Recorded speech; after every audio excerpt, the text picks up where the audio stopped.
emoción en toda esta canción. Muy buenos días, Dios los bendiga a todos. Esperamos estén bien esta mañana. Si nos ven en forma virtual, les damos las gracias y agradecemos a Dios que puedan estar con nosotros por estos medios. Sabemos que las cosas en algunas partes del país no están como todos anhelamos y oramos. Durante estos últimos 7 días hemos sabido de hermanos que han fallecido, aproximadamente 7 hermanos que fallecieron los últimos 7 días en el área del sur y también en el área de México y Sudamérica. Sentimos mucho a aquellos que nos ven y que los conocían. Estamos orando mucho por sus familias, estamos orando mucho por ustedes. Hace algunos meses daba yo algunas series vía internet y les decía a los hermanos que pues esto de la pandemia realmente no tiene fecha y eso es lo que estamos observando, y este es el temor que teníamos en cuanto a la ola nueva que se estaba dando en otras partes o está dando en otras partes del país. Todas las noches antes de acostarme revisamos en una forma detallada no solamente los casos del país, los casos del estado, los casos del condado, los casos de las ciudades a los cuales estos miembros pertenecen, porque es ahí donde vamos definiendo cómo vamos a ir tomando decisiones durante estas próximas semanas, si Dios permite. El día de ayer se registraron 1,127 casos, eso nos da a 910 casos en todo el estado de Illinois, lo cual realmente es un número muy bueno, aunque no lo crean, pero las partes que más me interesan son 1,127 casos en el estado, pero las partes que me interesan es ver dónde viven ustedes y dónde trabajan ustedes. Es donde yo puedo ver, si los hermanos trabajan aquí o viven aquí, es donde puede haber un problema con la congregación, y eso es lo que estamos observando en forma detallada, hermanos. Sabemos que no todos los casos se reportan, por lo tanto eso también lo tenemos en mente. Esperamos en Dios. Esta semana es crucial para nosotros en Elgin, porque si los casos no aumentan, creo que van a aumentar unos 100, 200 casos más o menos para el miércoles o jueves, pero si para el viernes o sábado no aumentan, indica que esa primera ola de casos del 4 de julio, porque mucha gente en el 4 de julio compartió con mucha gente aquí en el estado por las fiestas célebres de la patria. Esa es la parte que me preocupaba a mí. No han subido muchos casos, si suben 200, 300 casos tal vez máximo estamos bien. El problema es si suben 500 casos, es donde todo cambiaría, todo realmente para el estado. Si todo está bien, estamos esperando en Dios que de este próximo domingo a el próximo empecemos clases de niños de 6 a 11 años. Si todo va bien, clases de niños de 2 a 5 años estaremos teniendo clases, yo creo que hasta septiembre, si todo sigue bien con los casos. Pero en cuanto 6 a 11 estamos pensando ya colocar esa parte, si Dios permite, con ciertas protecciones y contingencias. Es lo que estamos desarrollando en la mente para poderlo llevar a cabo. Sabemos hasta el pie de la letra, según se registran, cuántas personas hubo infectadas en Elgin, en South Elgin, en Aurora, en Carpentersville, y entonces es lo que define cómo vamos tomando las decisiones. Les aviso de una vez que si en caso llegásemos a más de 1,500 casos la semana que viene, que es una posibilidad, lo que tendríamos que hacer como congregación, viendo las ciudades que están siendo afectadas, es que tal vez pediríamos a ciertas familias o posiblemente a toda la congregación que usemos aún cubrebocas durante los cantos. Estamos mirando todo eso para que todo esté bien, para que sigamos bien. Y el problema que existe es que en muchos lugares, como pues han bajado la guardia, se están relajando mucho, por eso están teniendo estas olas gigantescas, como se pueden ver en Texas, ¿no? Conozco de 23 congregaciones en el estado de Texas que ya los volvieron a dejar de reunir. Los ancianos dijeron: no se pueden reunir más, ya tienen que quedarse otra vez en casa. No queremos llegar a ese punto otra vez nosotros, queremos hacerlo de una manera correcta, de una manera apropiada. La gente de Arizona, la gente de California está en la misma situación, y no lo puedo decir la gente de Florida, hermanos, está sufriendo cosas muy tristes porque ha habido más de 11,200 casos en promedio de 3 días, los últimos 3 días, que es mucho más de lo que hubo en Nueva York. Y eso es algo serio, ¿no? Porque Nueva York lo tuvo solamente por 3 días, este estado lo está teniendo por más de 3 días, y eso indica, hermanos, que todavía no se ha visto lo que se ha de ver, porque el 4 de julio apenas pasó. Se pueden imaginarse que si llega a 14,000, 15,000, Es algo increíble. Ya todos los hospitales en Houston están saturados, también en Florida, y queremos tomar decisiones, al menos en cuanto nos corresponde a nosotros, para poder estar bien. ¿No les parece, hermanos? Así que queremos estar bien si Dios permite. Así que les pido me tengan mucha paciencia como miembros de la congregación. A veces se oye muy tajante, no puedes ir tú, no puedes ir tú, pero es parte de lo que estamos asociando. Me mandan un texto, digo, ¿dónde vive el hermano? ¿Dónde trabaja el hermano? Así es como vamos tomando decisiones. Y también qué tan cuidadoso es el hermano o la hermana, porque algunos de ustedes, pues, no les tengo que decir, ¿verdad? No se cuidan de la manera más apropiada, entonces también parte la consideramos para ello. Pero si Dios permite, pensamos, si queremos, hermanos, continuar gradualmente creciendo. Si todo sale bien y no aumentan más de 1,300 casos por día en esta semana, creo que podríamos añadir todavía más gente la semana que viene, y eso sería de gran bendición, y ya para finales de julio estar todos bien. ¿Alguien tiene sus hijos en el distrito U46? ¿Alguien tiene sus hijos? Bueno, creo que recibieron todos el sondeo, el cuestionario, y parece ser que tendremos escuela híbrida durante estos próximos 6 meses, lo cual pues es algo que tenemos que sujetarnos a las autoridades de una manera apropiada, y creo que eso es muy bueno. Nos preocupa mucho las hermanas que son maestras, porque se exponen a sinfín de niños que posiblemente traigan el virus, y sus papás, pues quién sabe cómo se estén cuidando. Esa es la parte que nos preocupa realmente, pero estamos orando mucho para que todo salga bien. Ahora, ¿por qué doy eso como introducción? Porque ciertamente, hermanos, una de las cosas que existían en el mundo grecorromano, en el Imperio Romano y antes de ellos, era la habilidad de supervisar. Esta palabra supervisión, supervisor. Nosotros cuando hablamos de supervisor, lo primero que se te viene a ti a la mente es tu supervisor en tu trabajo, en tu empleo, donde tú estás. Es lo primero.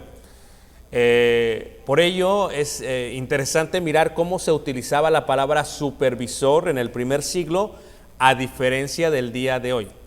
¿Ok?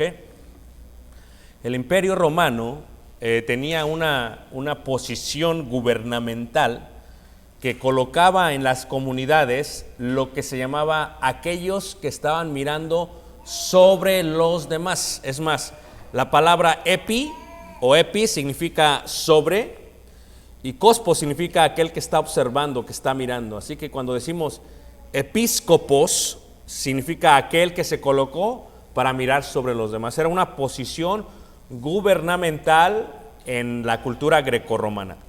¿Ok? Una persona que estaba al tanto de ellos y que no solamente se aseguraba que las cosas funcionaran bien, sino que se aseguraba de informarle al imperio si algo pasaba mal y había un problema o un peligro de sedición, de caos en esa región. Y eso era lo que era un episcopos. En la lectura que dio nuestro hermano, si pusieron atención, ahí vemos algo que sucede en la sinagoga. ¿Qué relación tiene la sinagoga con los episcopos? ¿Okay? 1 Timoteo capítulo 3, versículo 2, donde iniciamos la lectura. La semana pasada, si recuerdan, vimos la parte de presbíteros, que significa ancianos. Y vimos la semana pasada, si recuerdan, que hay ancianos en el Antiguo Testamento. Cuando se desarrollan del Sanedrín, y se desarrollan de los 70 hombres que eligió Moisés para que juzgara al pueblo, para que los separara entre cientos y miles, etcétera, etcétera, etcétera. Y en esta sección lo que hace Moisés es que establece ciertas cualidades que tienen que tener ellos según el consejo de su suegro Jetro. Después, si siguen leyendo, del espíritu de Moisés, o sea, del Espíritu Santo que dirigía a Moisés, lo pasa a los 70 para que ellos también tengan un espíritu de sabiduría y puedan dirigir a estas personas del pueblo.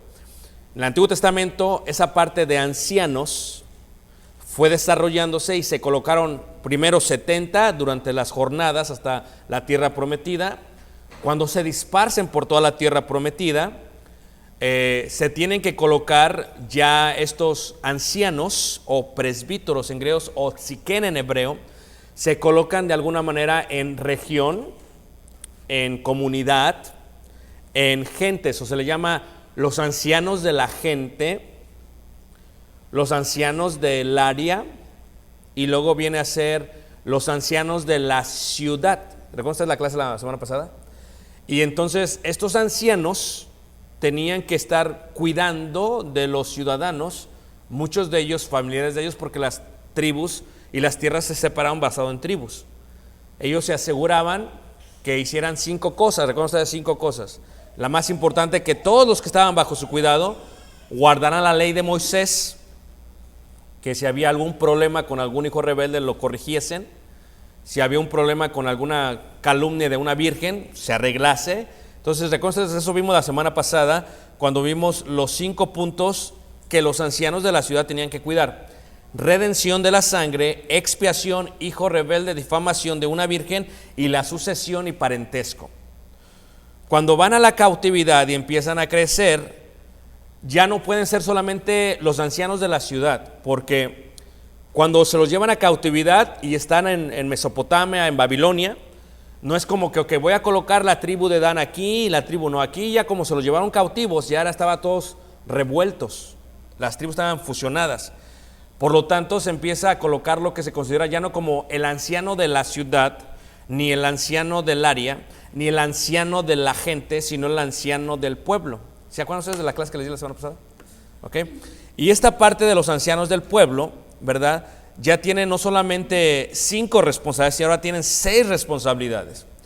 Y una de esas responsabilidades tiene que ver no solamente con guardar la ley de Moisés, que era parte de lo que tenía el anciano de la ciudad, sino con elegir a un líder o a un rey, con la proclamación de guerra. O sea, si vamos a ir a la guerra, esto nos afecta a todos, individualmente, decían los ancianos. Así que ellos tenían que dar el permiso para ir a la guerra.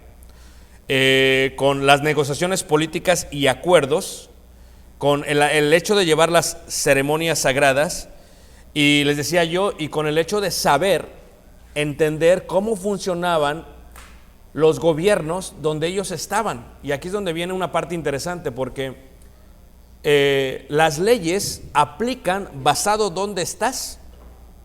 O sea, por ejemplo, aquí Illinois establece una ley, dice, ok, la gente que viene de estos 15 estados tiene que estar en cuarentena total, si no $7,000 de multa. ¿Cómo se va a marcar la multa?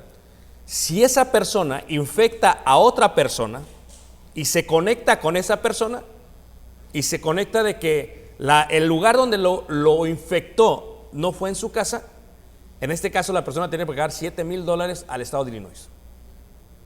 ¿Ok? Así es como lo van a calificar. El problema es decir, pero ¿cómo se juntaron? Ya sería el testimonio de uno. ¿Quién te infectó? ¿Con quién te juntaste? Porque ya empiezan a ver, ok, estuve en este lugar, estuve en este lugar, este lugar. Por eso, mientras oramos, yo tomo una foto de esta área y de esta área. Dices, ¿pero para qué? Porque yo necesito saber, por ejemplo, como esta área ya hay una familia que no vino, ¿ok? Necesito saber quién estaba alrededor de esa familia, para informarle a las familias, sabes que esta familia no está enferma, pero estuvo expuesta, así que tienes que tener cuidado los próximos 14 días. Entonces, este tipo de rastreo que se está haciendo es para el beneficio de todos. El propósito es que no haya zonas de ello. Esa es una ley que sacaron apenas, eso es se hace esta ley ya. En un mes se hace otra ley, en otro mes otra ley. Entonces, los ancianos del pueblo tenían que estar familiarizados con esas leyes porque les afectaban a sus comunidades. Entonces, ya que les afectaban a sus comunidades, decían, ok, ¿cómo le hacemos ahora? Si pasa esto, ¿cómo esto nos afecta a nosotros? ¿Cómo lo aplicamos de tal manera que no quebrante la ley de Dios y que de alguna otra manera el pueblo lo obedezca y que la conciencia del pueblo no se sienta mal al respecto? Y esa era una parte de lo que ellos también tenían que hacer, conocer las leyes donde vivían. Durante la cautividad se establece la idea de la sinagoga, que es lo que ya vimos en la serie, y cuando se empiezan a esparcir por todos lados, ciertamente una sinagoga en Capadocia, una sinagoga en Roma, tiene que saber, por ejemplo, la sinagoga de Capadocia tiene que decir, ok, en la comunidad en la que vivimos son todos judíos, tenemos 10 prosélitos y tenemos 90 judíos, hebreos, para que me entiendan, todos judíos, ok. Pero estos vivimos en las leyes de Anatolia, en el tiempo en que tal gobierno, los hititas o tal gobierno está sobre esto. Entonces, sus leyes de ellos indican esto. Así que nosotros tenemos que decidir cómo vamos a aplicar esas leyes al pueblo, qué leyes vamos a obedecer y qué leyes no vamos a obedecer porque van en contra de la voluntad de Dios. Y de ahí es donde viene la expresión, es menester servirle a Dios que a quiénes, a los hombres. El judío sabía que era más importante eso. Es por eso que hay veces comunidades judías se movían de ciertas regiones porque ya afectaba en su forma de vivir. Ya no podían vivir bien con Dios porque las leyes eran tan estrechas, les afectaba de una forma tan personal. Ellos que decían, ya no podemos vivir, ya no se puede hacer esto. Y eso también tenían que saber los ancianos porque ellos tenían que tomar estas decisiones. Ahora, en Éfeso, lo que tú tienes que tener en el mundo antiguo, tenemos nosotros, por ejemplo, en Éfeso, un mundo grecorromano. Se entiende que a los ancianos, o sea, a los siquén se les llame siquén y que se les llame presbíteros porque es ancianos, pero cuando entras al mundo grecorromano, ¿cómo los vamos a llamar? ¿Cómo se les puede llamar de tal manera que se entienda bien por esos cristianos que no entienden el concepto hebreo, judío de las sinagogas? Porque al principio eran sinagogas que se convertían totalmente, pero después de las sinagogas a veces eran comunidades, casas que empezaban una congregación totalmente de gentiles. Y cuando se establecen presbíteros, ¿cómo les explicamos a estos qué es un presbítero? ¿Qué nombre puede ser apropiado para eso? Ahí es donde viene la palabra episcopos, que significa estar sobre cuidando a la gente. Era un término de una posición del gobierno romano. Eso lo entendían muy bien.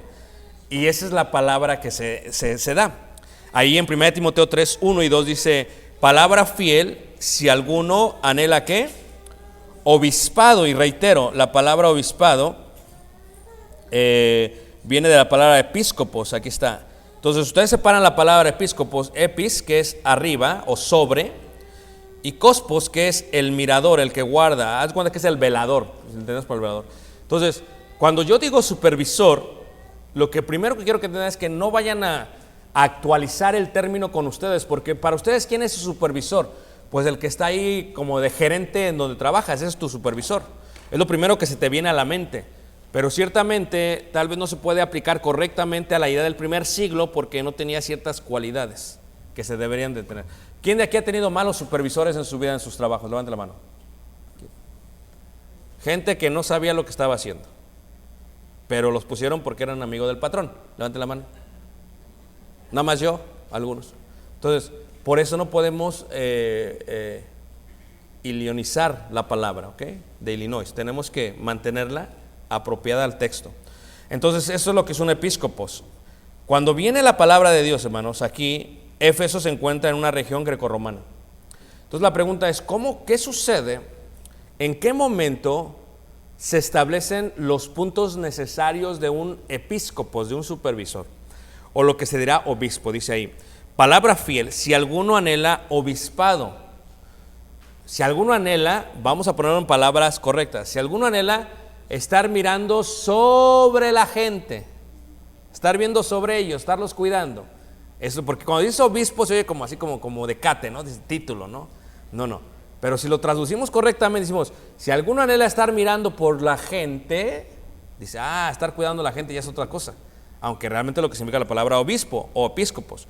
Buena obra desea, pero es necesario que el obispo sea irreprensible. En este punto lo que tenemos que entender es que hay puntos necesarios. Son 17 puntos necesarios que se dan. En estos 17 puntos se encuentran 3 clases: conocimiento, entendimiento y sabiduría, Shabbat. Esto es, yo conozco la ley de Dios, número 1, yo la entiendo y yo la aplico. Y en una persona que tiene estos 17 puntos necesarios, una persona que conoce, que entiende y que la ha aplicado. No es perfecto, tiene errores, pero conoce, la entiende y la ha aplicado. Otra vez, Shabbat. Se entienden, se conoce y la ha aplicado. Pero, aquí es donde viene la parte interesante. Si yo voy a supervisar a gente, es necesario que también conozca las leyes de esa región. ¿Ok? Entonces, si tú vas a supervisar a gente, es importante que digas cómo se maneja la gente. Aquí el gobierno de Illinois, cómo se mueve, qué pasa, ¿no? ¿Qué sucede? ¿Qué significa? Te voy a dar un ejemplo sencillo, ¿ok? 1 de octubre del 2020, lo cual ya lo pospusieron por la pandemia, pero 1 de octubre del 2020 entraba una ley en vigor en Illinois.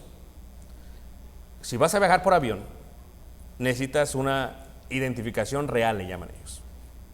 Si no la tienes, un pasaporte. Si no tienes los dos, no puedes viajar en avión. Levante la mano, ¿quién sabía de esa ley? La mitad. Muchos no sabían. Entonces, a eso me refiero. ¿Cómo afecta al pueblo? Vamos a decir que tenemos una salida de jóvenes, una salida de jóvenes, vamos a ir en avión. ¿Qué es lo primero que tendría que hacer el supervisor, el que está viendo? Tendría que decir, ¿qué, hermanos? ¿Cómo va a afectar eso a ese viaje? Si todos tienen, lo primero que tendría que hacer, hermanos, no se les olvide sacar sus identificaciones porque vamos a pagar. Eso no tiene nada que ver con la ley de Dios, aunque Dios la estableció, porque todas las leyes y autoridades fueron puestas por ¿quién? De ahí que tengas que conocer. Si una persona iba a ser episcopos o obispo, tenía que conocer las leyes de esa región al pie de la letra. ¿Por qué? Porque afectaba directamente con el pueblo de Dios. Una cosa importante, ¿qué pasaba si una persona no solamente era episcopos, sino era una persona que tenía que estar al tanto de las sinagogas de una región? ¿Quién tenía que estar al tanto de las sinagogas de una región? Tú tienes presbíteros ancianos, episcopos grecorromanos en Éfeso, tienes en Laodicea, tienes en Cilicia, tienes en Lidia, tienes en Derbe, tienes en Listra. ¿Me están siguiendo todos? Ahora, cuando hay un caso que ellos no pueden arreglar, se manda a la Suprema Corte de Justicia de Israel. Esos son el Sanedrín, los cuales se encuentran ¿dónde, hermanos? Jerusalén. Si tú eres miembro del Sanedrín, no solamente tienes que saber las leyes de Jerusalén, sino las leyes de todas las provincias donde se encuentran sinagogas en aquel mundo. Y no solamente las leyes, los idiomas que manejan. Por eso, hermanos, cuando y de eso tengo mucho que decir, poco tiempo de explicar, cuando hablamos de Pablo, cuando él dice, yo no soy fariseo, yo soy fariseo ¿de qué? Eso indica que Pablo sabía mínimo 19 idiomas y conocía las leyes de todas las regiones y provincias del mundo antiguo. Porque Pablo no era cualquier persona. Pablo estaba al tanto de lo que sería la ejecución de la ley de Dios en Jerusalén. ¿Cómo lo sabemos? Porque la Biblia lo dice. ¿Por qué? Porque cuando se juzga a Esteban, ¿quién es el que decide que le avienten las piedras? Pablo, en el contexto cultural judío. Porque Pablo, se le ponen los vestidos a Pablo. ¿Por qué a Pablo? Bueno, en este caso era Saulo, ¿verdad? ¿Por qué a Saulo? Porque Saulo es el que decide. Cuando Saulo le hace así con el vestido de Esteban, lo matan. Saulo es el que aplica y dice, se tiene que hacer en este momento. Es lo que sería aquí el district attorney de aquí del condado. Él es el que se asegura que la ley se aplique. Si esta ley afecta con un judío en una sinagoga que está en una provincia apartada, Pablo tiene que saber cómo lidiar con eso. Y no solamente Pablo, todo el Sanedrín, los cuales se encontraban en la cámara de la ¿qué? De la roca. Esto lo vimos la semana pasada, ¿recuerdan ustedes? Pero cuando entras a la parte de los griegos, hermanos, la pregunta es, ¿cómo se le hace para ello? ¿Cómo se le hace para asegurarnos que estén bien? Y esta parte, una vez más, ya entendimos que episcopos es lo mismo que ancianos y que es lo mismo que pastores, dependiendo del contexto en el cual se está diciendo. Pero vamos a hablar un poquito más de cómo se llegó a formar esos puntos necesarios, especialmente en el mundo grecorromano. Porque en el mundo judío, ¿cómo es que se llevó? Ahora, les voy a hacer una pregunta y ahí es donde vamos a empezar a desarrollar. Tengo que ver historia, porque si no veo historia, no me van a entender cómo es que llegó a ese punto Pablo. Vayamos a Tito, hermanos, ahí en el capítulo 1, versículo 5. ¿Quién está aquí todavía, hermanos? ¿Están todos aquí, hermanos? Ok. Tito 1, versículo 5 dice así. Tito 1, versículo 5 dice así. Ahora, ¿cómo se desarrolla este progreso? Hay una separación cuando regresan de cautividad los judíos. El templo es la adoración. Las sinagogas se preservan, aunque el Antiguo Testamento no diga nada de las sinagogas. Y se preservan con preceptos y desarrollos que se fueron formando en la interpretación de la ley y la ley oral, en cautividad. lo que es los ancianos. Los ancianos es un concepto que se desarrolla en Éxodo 18, pero que toma forma en la cautividad, especialmente en cada sinagoga. Cuando regresan, ¿quiénes se tienen que hacer cargo del templo, hermanos? ¿Quiénes se hacen cargo del templo? Los levitas. Los levitas son los que... Ahora, les voy a hacer una pregunta. ¿Cuáles eran los requisitos morales de los levitas para poder servir en el templo? ¿Cuál era el requisito para ser levita? Ser de la tribu de Leví. O sea que ahí no importa si eres un inmoral, como los hijos de Eli, te corresponde ser sacerdote porque vienes ¿de qué? De la tribu. ¿Sí me están siguiendo todos? Eso es importante, ¿ok? Cuando regresan son los levitas. ¿Cuál es lo único? Es la parte corporal. Si tienes un pie más alto que el otro, no puedes. Si tienes 6 dedos en el pie en vez de 5, tampoco puedes. Y si hay gente que tiene 6, o sea, así nacieron. Si tienes un dedo aquí afuera y tienes 6 dedos, no puedes. Que si la oreja está muy chiquita y la otra muy grande, tampoco puedes. ¿Verdad que sí?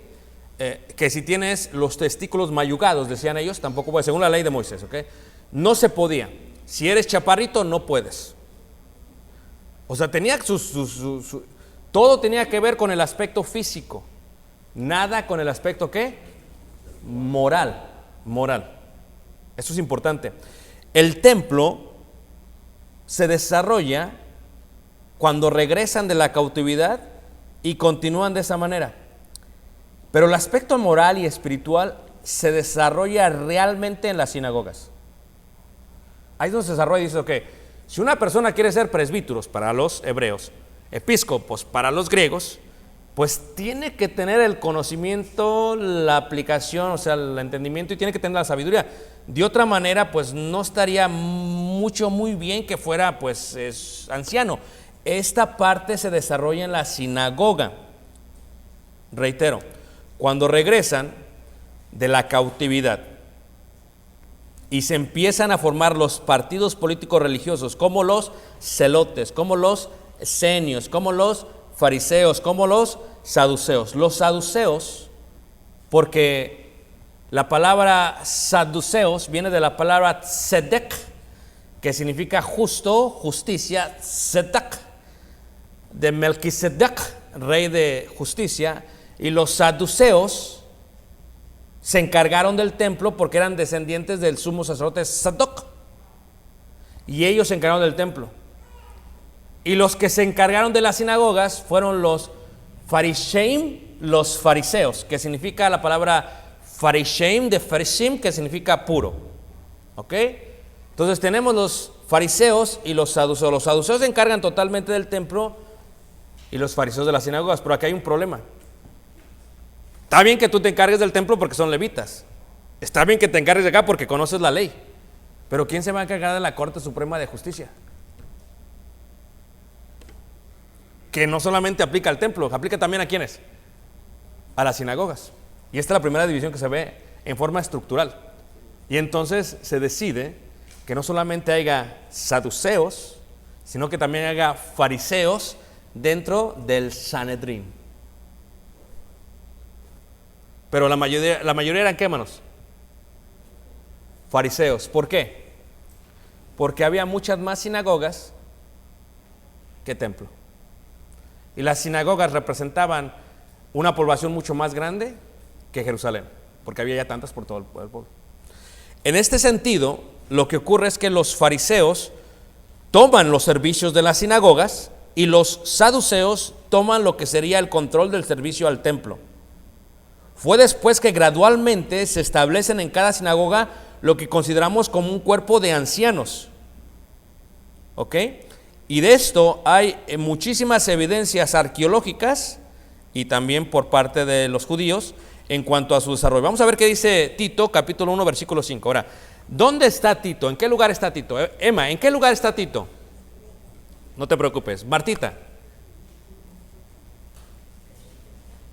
Muy bien, en el seno de Abraham. Muy bien, está muy bien. Pero aquí en la carta, ¿en qué lugar está Tito? Creta. ¿Dónde es Creta? Dices, pues allá donde están los cretenses. No. ¿Dónde es Creta? Creta es una isla griega que se encuentra al sur de lo que es Corinto y Atenas, en el mar Egeo, lo que el día de hoy se conoce como Hiereklon. 1, 2, 3, Hiereklon. Si tú quieres viajar para allá, te lo digo porque pones el aeropuerto H-I-R, Hiereklon, y entonces llegas a Creta, una de las islas más grandes de aquellos tiempos. Creta es importante porque, ¿sabes qué pasó en Creta? Hermano Pilli, ¿sabes qué pasó en Creta? A ver. En Creta nace la mitología griega. Y dices, ¿y eso qué? Pues nada más eso fuera, no, era un que quería decirles, ¿verdad? Pero no tiene nada que ver con la clase. Muy bien. Ahí estaba, aproximadamente, según la arqueología, 100 iglesias de Cristo para el tiempo que está Tito. Tito tiene que establecer 100 cuerpos de ancianos, presbíteros, episcopos. Pero como Creta es una isla griega y la mayoría son grecorromanos, la palabra que se tiene que utilizar es ¿qué?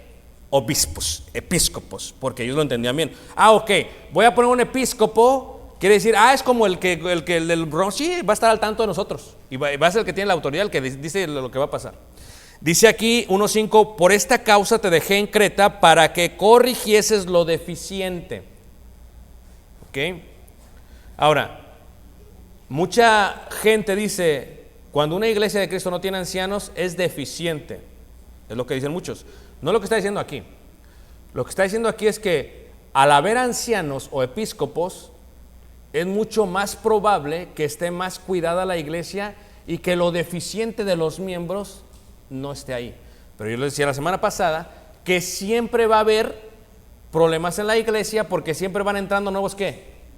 Miembros.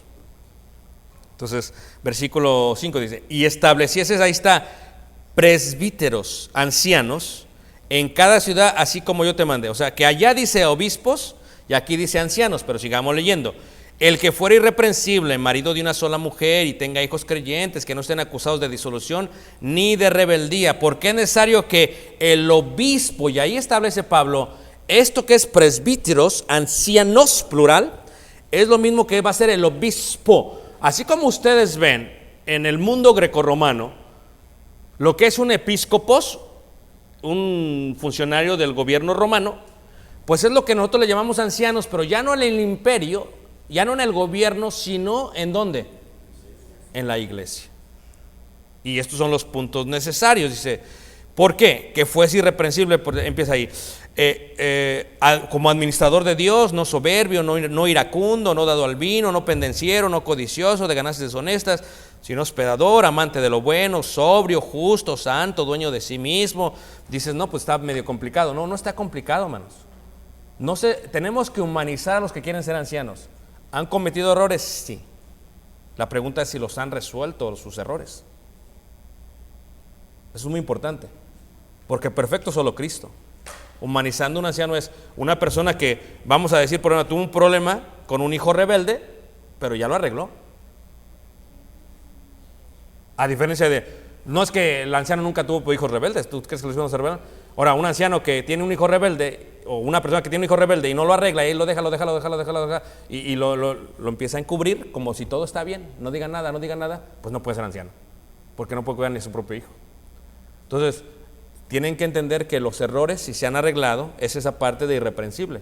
Porque reprender se reprende algo que todavía está en pie, no algo que ya pasó. ¿Todos me están siguiendo, menos? Y dice ahí en el versículo 8, sin hospedador, versículo 9, perdón, retenedor de la palabra fiel. ¿Por qué? Porque necesita retener ¿qué? El conocimiento, la verdad, la doctrina de ¿quiénes? De los apóstoles, la aletheía, la verdad. Retenedor de la palabra fiel, tal como ha sido enseñada. Fíjate, o sea, es una persona que le gusta el conocimiento, le gusta, ahí está, ¿qué pasó? Va a haber un seminario, que va a haber una clase, yo quiero leer, come, traga, se alimenta de la palabra de Dios, ¿verdad? Le sale por la nariz, por los oídos, no sabe qué es. Es ese tipo de persona que le gusta. Y si una persona no le gusta leer, hermanos, y ahorita esta nueva sociedad nos estamos haciendo bien flojos. ¿Por qué? Por la culpa de Jeff. ¿Cuál Jeff? El Bezos. ¿Por qué? Porque estableció una compañía que se llama ¿cómo? Amazon. ¿Y en qué afecta? que ahora ya hasta los libros los quiere estar oyendo, no los quiere ni leer. Todo lo quieres oír ya, todo lo quieres oído, nada leído, todo oído, léeme el libro. Ya me leí 5 libros, estabas bien dormido, ¿cuál no leíste? A eso me refiero. Esta persona tiene que ser una persona que le guste, porque lo más importante que va a hacer un obispo es conocer lo que Dios quiere de su pueblo para poderlo aplicar a ellos, para que también pueda exhortar con sana enseñanza. A veces aquellos que tenemos hijos, ¿qué pasa cuando el hijo no entiende? Como que le estás explicando y bien terco el hijo, ¿a poco no? Terco, que no, papá, que así no es, papá, que así no es, eso no sucede, papá. Y ahí estás, ay, ¿cómo le explico esto? Entonces, ¿cómo le explicas? Llega un momento que tienes que sacar Biblia, ¿a poco no? Es que mi hijo, así dice el Señor. Y entonces esa persona se va a sentir chocada, porque va a decir, ¿cómo que así dice el Señor? ¿De qué estás hablando? Se va a chocar. ¿Me están entendiendo todo este concepto? Y cuando se choque, dice que exhorte con sana enseñanza y convencer, ¿no? Ahí está más difícil, hermanos. Porque yo creo que los hijos a veces nos dicen, ya, para que no estés hablando ya. Pero convencer es difícil. Ahora, no quiere decir que vas a convencer a todos, pero a menos que tienes ese don. Imagínate uno que, a ver, te voy a explicar, yo soy episcopo, ¿ok? Te voy a explicar. No, ya me desesperaste, tú no entiendes nada, ya vete de aquí. Pues no, espérate. Tiene que tener ¿qué? Paciencia, y poco a poco, vámonos despacio. Y toda esa parte se va desarrollando. Bueno, aquí por ejemplo, aquí había un grupo, los cretenses, glotones. Era tanto el placer, o sea, les gustaba tanta la comida, porque la comida, hermanos, es una de las cosas más difíciles de controlar, ¿a poco no, hermanos? Ahorita con esta pandemia, estas COVID pounds, ya no tendríamos que tener excusa nosotros porque estamos saliendo de la pandemia, pero como que nos mantuvimos en esa parte de la pandemia con la comida, sigo en pandemia en la comida, ¿no? A ver, ¿a poco no? La primera semana como que nos agarró la pandemia feo. Postre, coca, todo, ¿a poco no? Teníamos tanto que nos comimos todo. Eso es un placer que le das al cuerpo. Los cretenses se daban ese placer y les gustaba tanto el platillo que después se provocaban vomitarlo, la comida, para volverse a echar otro platote. ¿Sí me entiendes? Es como cuando alguien hace un pozole de esos que dices, o un ceviche, esos que dices, como quisiera no estar lleno para seguir ¿qué? Pues los cretenses no había problema. Ellos se iban y regresaban, sírveme más. Así eran. Estoy hablando en serio, Luis. Según los libros de historia de Creta, eso es lo que hacían, era una práctica de ellos. Y por lo mismo estaban bien ¿qué? Bien ¿qué, hermanos?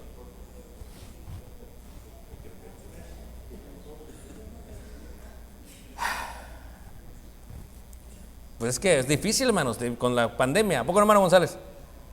Un tamalito y una tortita y un taquito.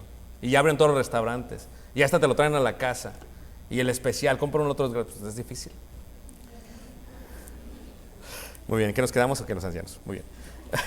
Ahora, en este concepto, hermanos, miramos que el obispo es el anciano y miramos eso. Las cualidades que se dan, los requisitos, se formaron en las sinagogas. Al principio en el templo, en la adoración, solamente se necesitaba la descendencia de la tribu. Y no el aspecto moral o el comportamiento era importante para el templo. Con las sinagogas se dan cuenta que era importante que tuviesen principios de moralidad y los conocimientos de la Torah aplicados a los principios más importantes de la ley, que son la fe, la familia, el matrimonio y la reputación de la comunidad y lo moral. Por ejemplo, ahorita me decía un hermano, no voy a decir quién, voy a decir un hermano. Hermano, es que esto ya está bien enojado y hasta quería hablar contigo. Y yo ni hice nada. Porque ya un miembro hizo algo mal en la congregación y pues ya dio mala fama a la congregación. Entonces lo que tú haces nos afecta a todos. Pero el obispo, el episcopo, tiene que tener más cuidado todavía. Porque si se le afecta su reputación es mucho más difícil que se pueda recuperar. ¿Por qué? Porque tiene que convencerlos. Tiene que ayudarles. Esta fue parte de la función.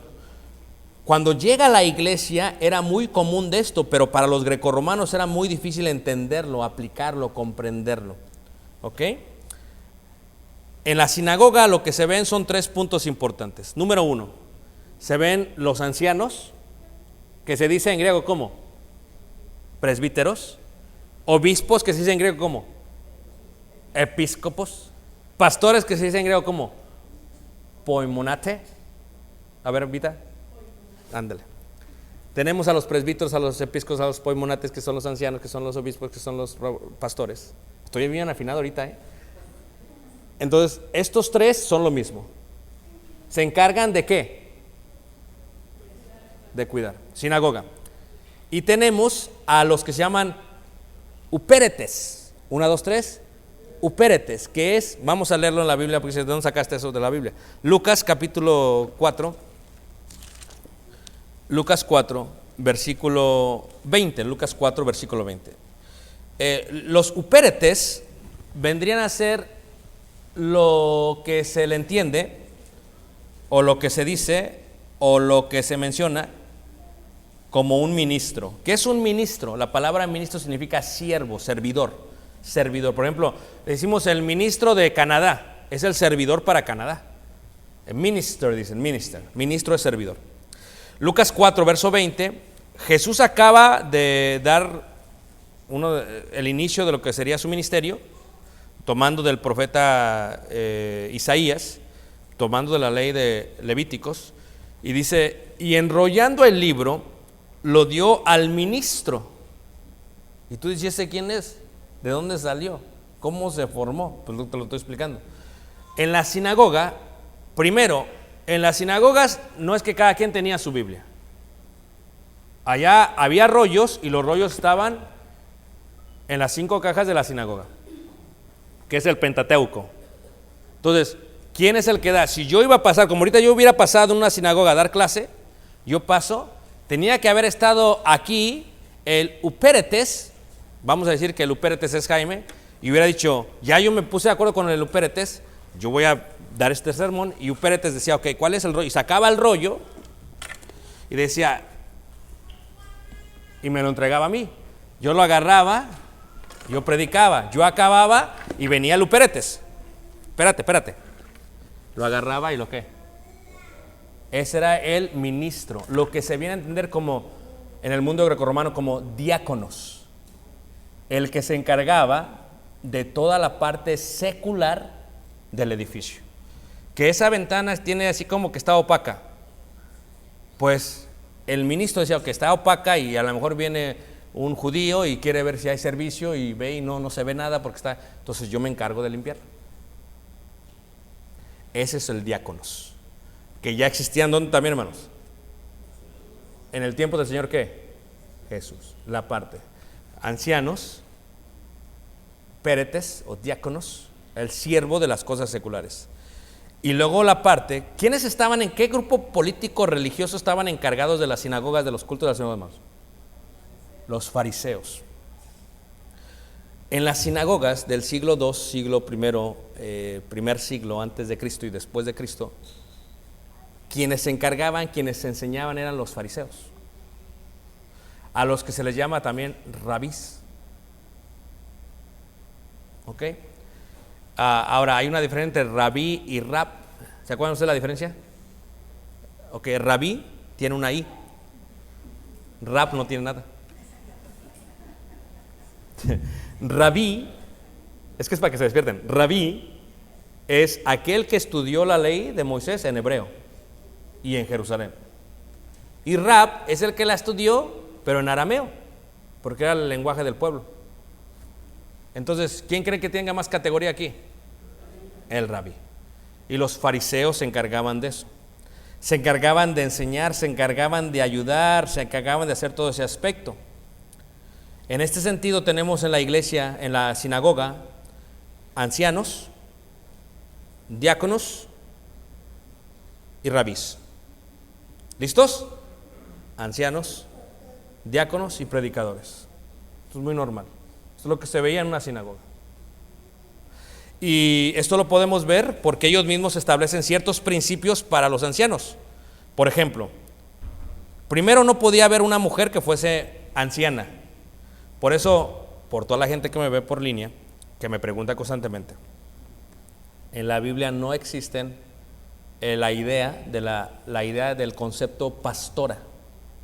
Eso no existe, eso no lo ves en ningún verso de la Biblia, no lo vas a encontrar. La única pastora de la Biblia fue Raquel, y eso era porque estaba realmente pastoreando los animales.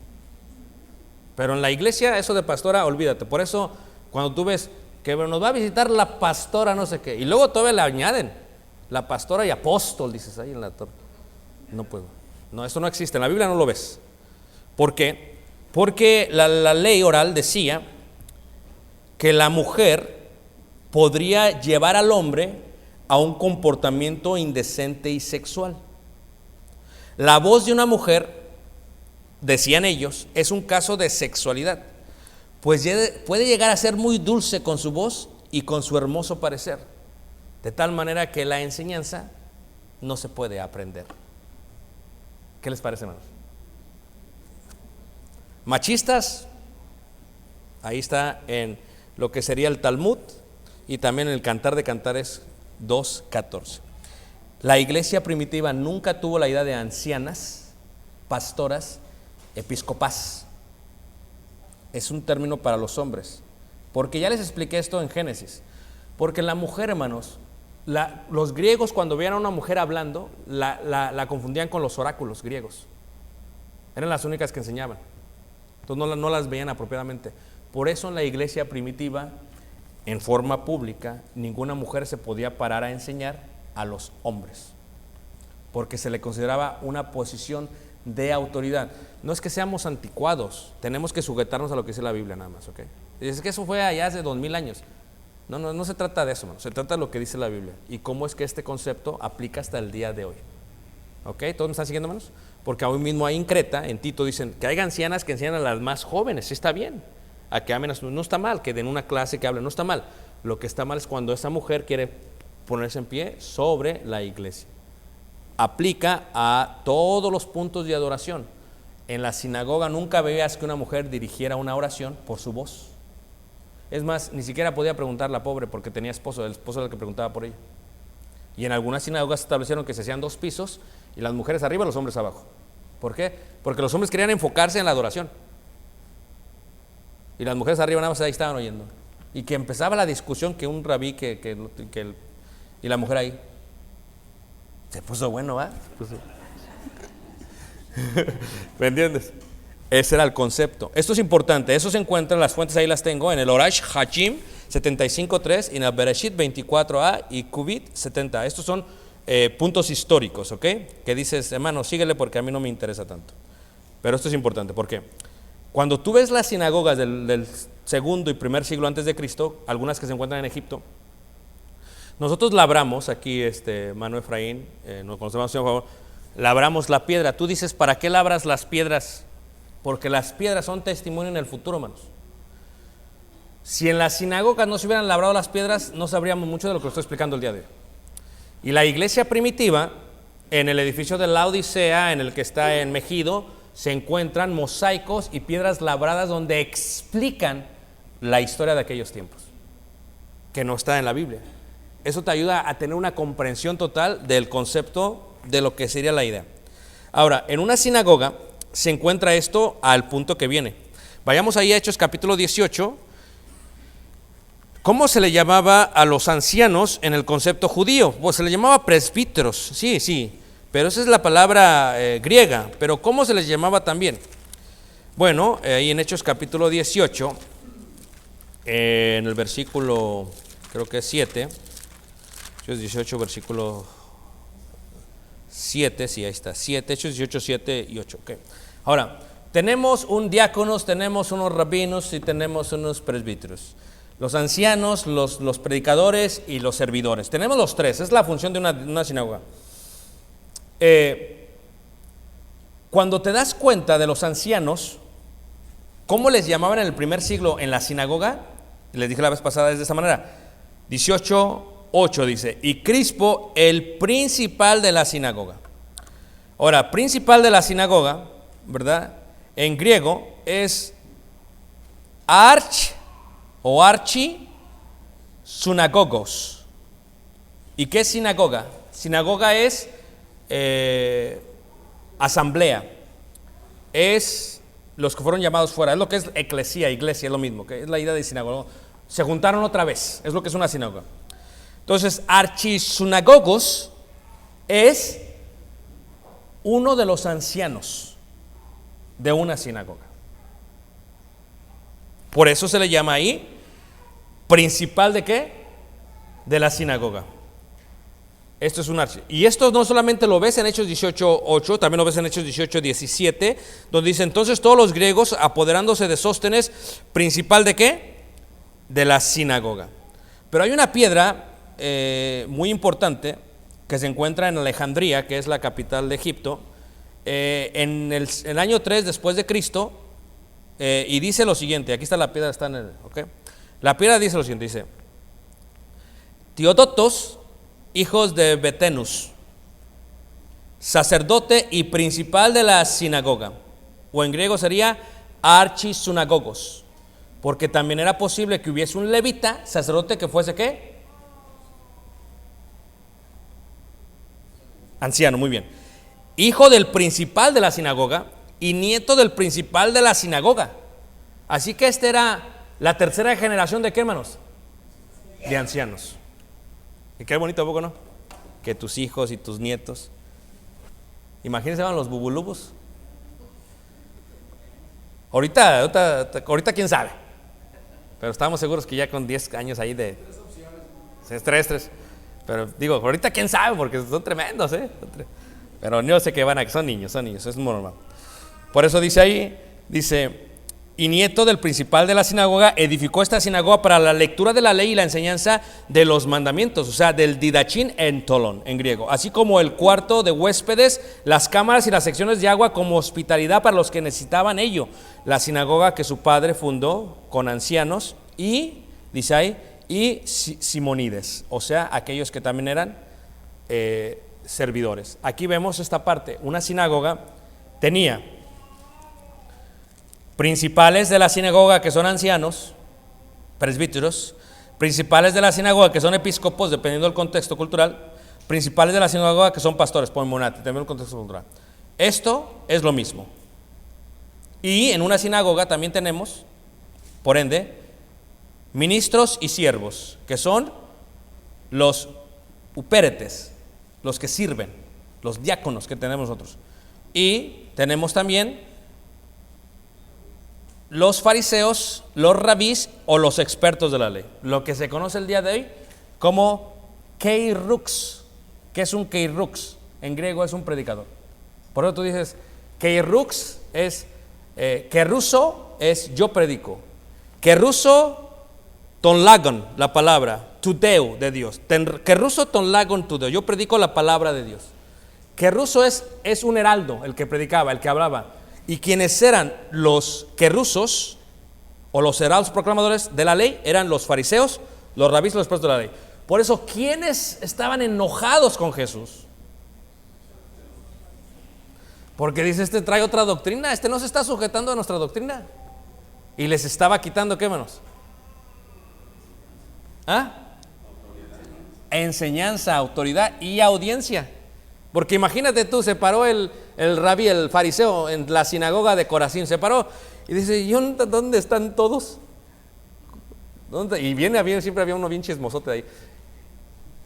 ¿Qué pasó? Están allá en Galilea. ¿Cómo que todo? Y no solamente los de Corazín, los de Tiberia, los de Magala, están allá. ¿Y de qué están haciendo? Están escuchando a un tal ¿qué? ¿Qué dice el fariseo? No, me costó mucho trabajo ser rabí. No. Y se iba hacia Jerusalén y le decía, ¿a quién? Al Sanedrín. A ver, Sanedrín, tenemos un problemota, Sanedrín. Que tenemos a un hombre que se llama Jesús, Yeshua, y que se está llevando a todos y habla con autoridad. Lo tenemos que eliminar. Y por 3 años lo trataron de ¿qué? ¿Sabes qué hicieron, hermanos? Mandaban gente para ¿qué? Tentarle. Y si lo agarraban en algún aspecto malo, ¿podían qué? Matar. Pero ¿quién era el que podía? El Saulo. el abogado del distrito, el que estaba al tanto, el que podía mover ¿qué? Los vestidos. ¿Todos me están siguiendo, hermanos? Y así fue como se fue formando esta idea. Para cuando llega la iglesia primitiva, es muy normal que en la iglesia primitiva hubiera ancianos, predicadores y diáconos, porque era lo que la sinagoga tenía. Pero se cambian los nombres porque están en un concepto grecorromano. Ya no se les puede llamar rabís, se los va a llamar ¿cómo, hermanos? Predicadores. Ya no se le podrá llamar ancianos, porque dice ancianos, presbíteros, siquén. ¿Y eso qué es? Episcopos. Oh, pues como episcopos, ok. Sí, episcopos. Y si tú estás en provincia, en Cilicia, ¿qué es un episcopo? No, pues es que aquí no tenemos muchos de esos. Pues es como un pastor. Ah, pastor. Y siempre en forma plural. ¿Ok? Y eso era lo que era la iglesia primitiva en el primer siglo, vamos, así es como la veías, parte de la octava columna de la doctrina. Pero ¿por qué tenían que tener ciertos puntos necesarios que se formaron en la sinagoga? Porque en el templo todo tiene que ver solamente con el linaje, pero en la sinagoga, si vas a dirigir, es importante que si dirijas, tienes una pareja que está teniendo problemas matrimoniales, pues la pareja va a decir, no, pues primero pues arregla tu problema con tu casa, porque tú no te llevas bien con tu mujer. Y aquí es donde tú te das cuenta, hermanos, que cuando hay iglesias que no tienen ancianos y solamente tienen predicadores, si el predicador tiene mal matrimonio, hermanos, la iglesia lo refleja, lo percibe, hermanos. Sabe que no andan bien, que la mujer es bien gritona, que la mujer se anda creyendo pastora. No. Entonces, eso, ¿por qué tienes que tener hijos? Por lo mismo. ¿Y por qué tienen que ser creyentes? Porque lo tienes que haber dirigido. Es difícil de dirigir hijos o no, hermanos. Difícil. Por ejemplo, yo veo a Fer, por ejemplo, ahí se ven tranquilos los tres, esos tres. Pero ya con más de 20 años en el ministerio, ya me he dado cuenta que esos son los que más preocupan. Porque traen la musiquita, ¿por dónde, hermanos? No, en su teléfono celular, por dentro. Esa es los que ya sabes cómo son, por ejemplo, aquí ya sabes cómo, ya sabes con qué estás lidiando. ¿No? También se ve tranquilo. Los bubulubos, ya sabes cómo son. Ya eso no te oculta nada. Son como son. En este sentido, hermanos, pues ya sabes con qué estás, pero los que no sabes, sorpresas te da la vida, hermanos. Acabo con los hermanos. Preguntas finales, hermanos, preguntas finales. ¿Se entendió, hermanos? Disculpa, hermano Alberto, hermana Evelyn, es que estoy tratando de dónde agarro. Entonces no se sientan mal, los queremos mucho a sus niños. Tocan el timbre muchas veces, los amamos mucho a los niños. Preguntas finales, hermanos. ¿Me entendieron la clase? Preguntas. Las fuentes estarán en el libro. ¿Para qué? Si ¿dónde sacaste esto? Pues están las fuentes en el libro. Hermano Jaime.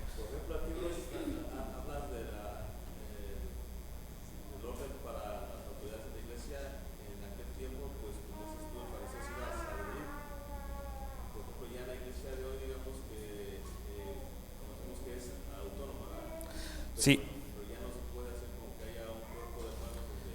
Lo hubo en su momento cuando estaban los apóstoles. Por eso fueron hacia los apóstoles y ancianos. ¿Se acuerdan ustedes en el concilio, en Hechos 15? Porque tenían un problema. ¿Qué hacemos con esto?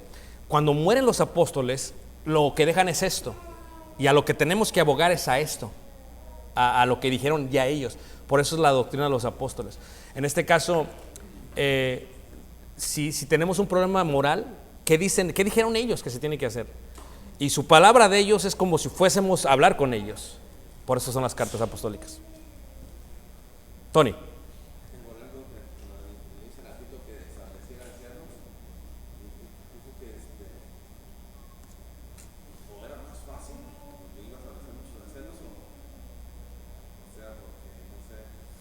Bueno, es que la cultura ayudaba mucho, hermanos. Les voy a dar un ejemplo, ¿ok? ¿Creen que era más fácil lidiar con una esposa en los años 50 o ahorita? ¿Ah?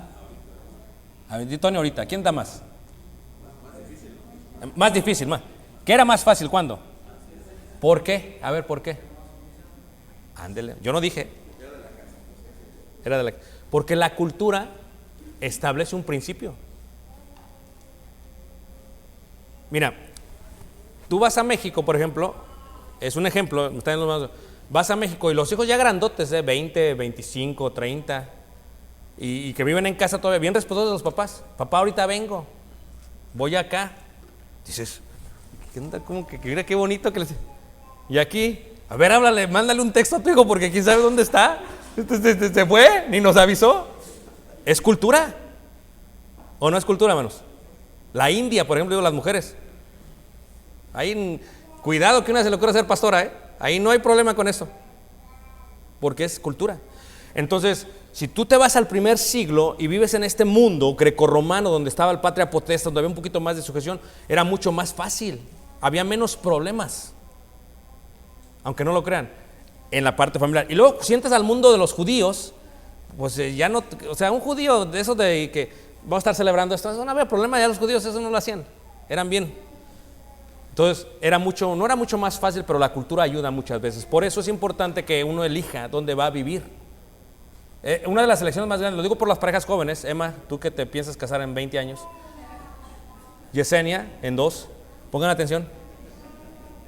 Lili, Dios te bendiga, Lili. Una de las cosas importantes para ellos es dónde voy a criar a mi familia. ¿Con qué principios se van a criar? ¿En qué iglesia van a crecer? ¿Creen que no es importante eso, hermanos? Nosotros estamos aquí en parte porque creemos que esta es una buena familia para criar a Caleb. Si no, olvídate, hermanos, porque la iglesia es necesaria para la crianza de los hijos. Necesaria. Sin la iglesia no es imposible hacerlo. Y si la iglesia ya tiene problemas, pues ¿a dónde se van a ir los hijos? Al mundo. Entonces lo que tú quieres es una iglesia que sea estable para que los hijos vayan creciendo, ¿qué? Bien, pero también los barrios, o sea, que voy a vivir aquí ¿qué pasa? ¿Qué pasa? ¿No? Aquí andan rompiendo ventanas a cada rato, ¿qué pasa? Andan ahí vendiendo marihuana, mota, cocaína, todo ese tipo de drogas. Eso, o no se mueve uno por los hijos, hermanos. Entonces, para contemplar los cielos, el firmamento y las estrellas al oír tu voz en los potentes truenos y ver brillar el sol en su cenit. Mi corazón canción entona esta canción. Cuán grande es Dios, cuán grande es Él.